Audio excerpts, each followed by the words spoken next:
it's really hard on the way up, right? Like the struggle is real going up that mountain. And there's so much resistance going up that mountain that, you trip and you fall down and you're sweating and it's really, really hard. But the view from the top is incredible.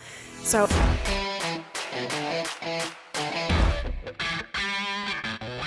Hey, this is Matt Cox, and we're going to be doing a podcast with Jessica Kent. Jessica's got a really kick-ass YouTube channel and TikTok and what else? Instagram. All over the place. She's all on it, and so she's in town and she swung by, and we're gonna talk about her story real quick. So that's pretty much it, right? Yeah. Well, thank you for having me. And I just have to say publicly to everyone listening that I blew you off like 2 years ago about my book, and I'm so sorry. I would like to publicly apologize to you, but I love you and thank you for having me on.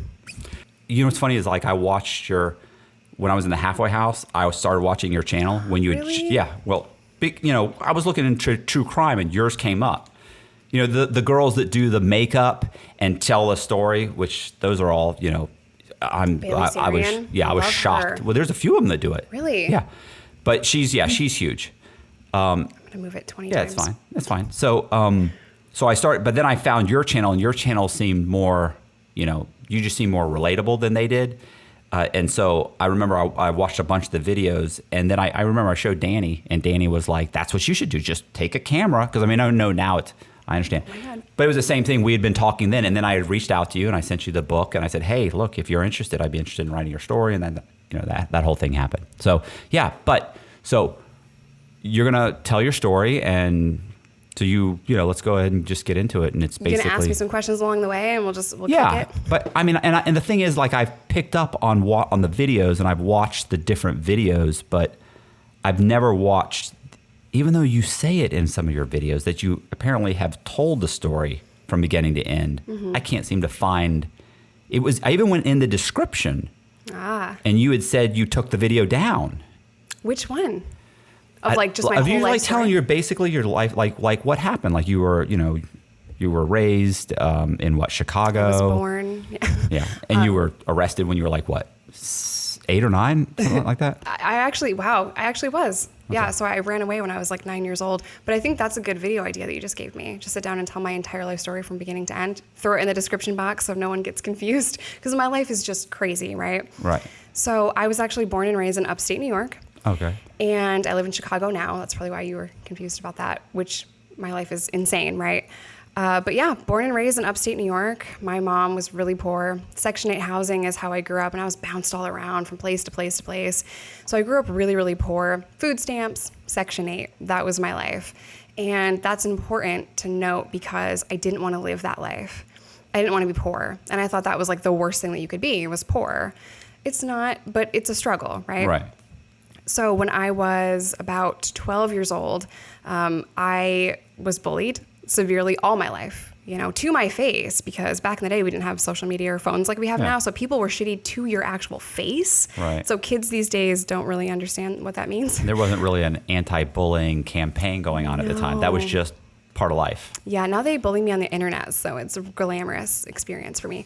But yeah, I had no friends. I was bullied. I'd moved around. And what's fucked up is like I would go to one school district for like half a year and then go to a different school district and then go back to the first one all in the same year. So I was just moving around so much because we kept getting kicked out of our places. Well, I was 12 and I was in like this English class, I want to say, and these kids were making fun of me, making fun of my clothes or some shit. Maybe my teeth. I have crossbite teeth. So that's always been a high, rate of bullying for me. And I was pissed. I was done. Like I was so tired of kids making fun of me. I took a textbook and I threw it at this bitch's head.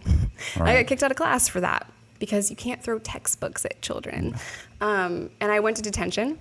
And I met this girl there, and we became friends almost immediately based on our mutual enemy. And I went to this girl's house after school, which is a big deal for me because I had no friends. I didn't go to people's houses after school. She gave me a beer, and I loved it. How old was she? We were the same age. Okay. Maybe she was a year older than me. And I was really happy drinking this beer at the time, and I didn't know this until years later, but I had severe depression. And I was so happy drinking beer that day that I didn't worry about my social anxiety. I didn't worry about anything. I was carefree. I was very outgoing, which is not me. I am such an introvert that I don't really want to hang out with people. And that kind of started my addiction. So slowly but surely, alcohol turned into pills. Pills turned into heroin. Heroin turned into meth. And I was a drug addict for like 10 years. So it was a really... That's a fucking leap. Yeah. I mean... Hard time. So, and this is all throughout, the progression was throughout high school mostly, or did you graduate high school? I did not graduate high school. Okay, what happened? Why? Just wondering. Yeah, so I was on some form of paper all my life, pins, probation through the school because I was getting in fights and drinking and getting kicked out, getting brought home drunk. I was just a really messed up teenager. But when I was 18, I got kicked out of my parents' house. Like the day I turned 18, I was just really just an angry, shitty kid, right? And I was a drug addict, really troubled teen that was also a drug dealer. So I get kicked out of my parents' house. And what was the question again? This was high school. Did you graduate high school? No, I didn't graduate high school. And the reason for that is I got kicked out of my parents. I had to move in with this guy that I didn't like at all. Ended up marrying him because, papers like, you can't just live with this random guy. Turns out he was narcissistic and really emotionally abusive to me. So that was hard. But in all of that, I didn't end up graduating high school. But to be fair, even if I was living at home with my parents, I wouldn't have graduated. I just couldn't sit down and even read a test long enough. So I have ADHD, which I found out like 5 minutes ago. But I would read half of a test, right? And then I couldn't read the rest of it. So I was smart and I could do college level homework in 9th grade for money. Like college kids were paying me to do their homework. And because I had that monetary value on it, I would do their shit and then not do my own. Because I didn't see the point. I was selling drugs.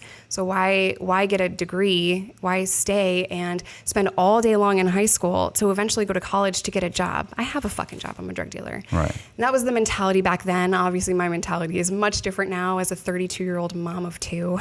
I don't believe the same things. But at the time, I'm not going to fucking sit in school all day long. I'm losing money by sitting here. So in short, that's how I did not graduate high school.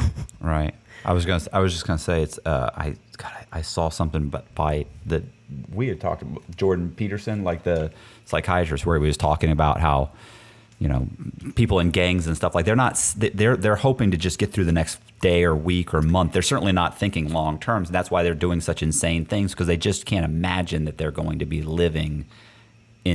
They're never going to be 32 years old. Right. So you make those decisions because you're just trying to get through the day. It's fast and loose. And when you're in that life, when you're using and selling drugs, especially at such a young age, you see other people dying from certain situations. Right. You never think you're going to live to see 30. So I not only thought I wasn't going to live to see 30, I completely accepted it. I was totally fine with it. Right. And I would even kind of meditate and envision my own death, as morbid as that sounds. But when you're a drug addict, you have to be realistic, right? Instead of me at the time thinking, just get sober and live a life of recovery, that wasn't even in my vocabulary. So not only was it not in my vocabulary, I didn't even have the fucking working knowledge or the tools to do that, right? So I accepted my death. I knew I was going to die young, and I was like, let's burn this bitch down, Let's just fucking do everything we can, have fun, die at 25, which sounds insane. It sounds crazy. So, what are you said your parents. So, were your parents married at the time, or you said you had a mom? Mm-hmm. Yeah. Sorry. No, it's okay. Before I go into my parents, addiction's not a parenting fail, and I do just want to say that there's nothing my parents could have done to stop me from doing what I was going to do. And so that's that. But my mom was a single mom growing up, Section 8 housing. When I was 13, my mom kicked me out and I moved in with my dad and my stepmom, who are very just straight edge, blue collar, like Christian, very square, right? They had no idea how to handle a 13-year-old drug addict, drug dealer, teenager that was getting in fights and acting insane. And my dad, I've actually interviewed him for my channel, both of them. My dad was in such denial. He's like, not my kid. She's fine. She's going to figure it out. She's smart. Right. She's reading Sylvia Plath and Charlotte Bronte, and she's reading all these books in the corner. She's fine. She's reading Hunter Thompson at 13. So there's nothing wrong with her. Right? But there was so much more wrong. I can read a book, but I'm a fucking drug addict. So because he was in denial, I never really got the help that I needed. Yeah, I was just going to say that's the catch-all is that people think you're smart, you'll figure it out, you'll get through. But the truth is, like the guy with the highest IQ on record works as a bouncer. You know what I'm saying? It's like it doesn't correlate. It's you have to have, super. So like people say same thing with my family is that my mom and my dad, like, they didn't do anything wrong. Like, they were married, they were disciplined, they were good. We were upper middle class. There was money. There was all of those things were right.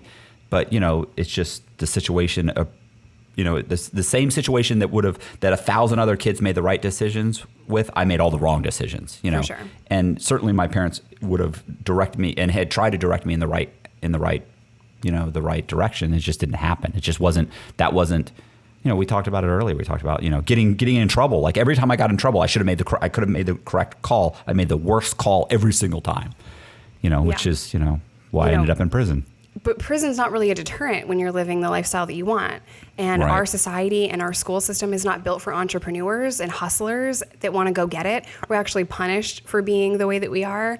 Hustlers and the go get it mentality. I can't sit still for 8 hours in a classroom. Right. It's not going to work. That's why the painting thing works for me. I can paint for 2 hours here. I can do a Zoom call. I can go grocery shopping. I can come back, paint for another hour, do this, come here, do a podcast, do whatever, right? So it's like, it's hard. Like, I can't imagine having to go work for FedEx 60 hours a week. It'd kill me. No, there's no way. My brain does not work that way. And I've had regular jobs, after I got out, but like, I was in physical pain because of it almost. Like, it was just too much. So for me to be able to create my own schedule and work for myself and do everything that I do, it's such a blessing.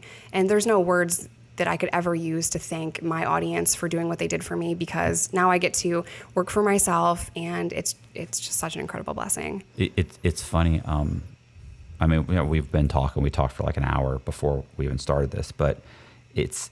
I was on somebody's podcast the other day, and the other day 6 months ago, and he made the crack where I was talking about being a middle class citizen, and he said he kind of laughed about it and mocked. He said, "Yeah, I mean, like," he said. I said, I wish I could be that person.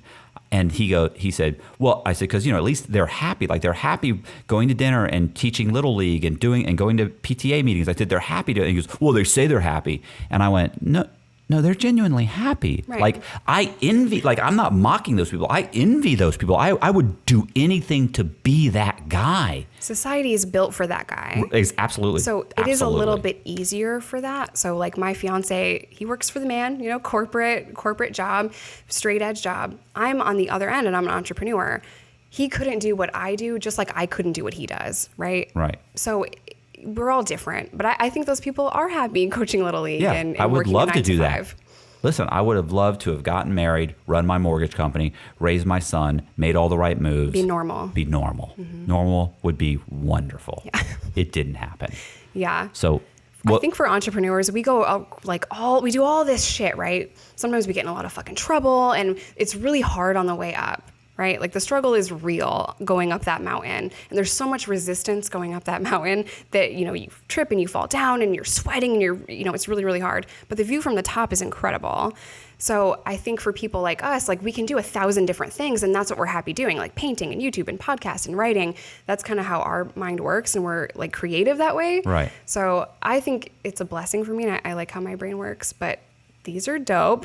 I'm obsessed. Yeah, He's going to do one of me. Just be on the lookout for that. Yeah, it's good. It's good. It's fun, and it's, and it's funny too, because this always upsets me. But like before I went to prison, like I had a lot of money. Like, I was doing really well, but I was never really happy. Like, I'm happier scraping by doing this than in that. And when people would say that before, when I had money, I used to just think, come on, man, you're just justifying being poor. Like, that's all you're doing. But the truth is, I was happier in prison than I was before going to prison. It took a couple years to really get my mind right. Yep. And then I realized it, and, but I was going to say, let's get back to, so you're saying, didn't graduate high school, Nope. kicked out of your parents' or your parents' house. And so what happened at that point? Because I mean, I know your story to a degree. I don't know. There's little things that I've always wondered about. Yeah. And I've actually gone through your YouTube channel, and I'll find it.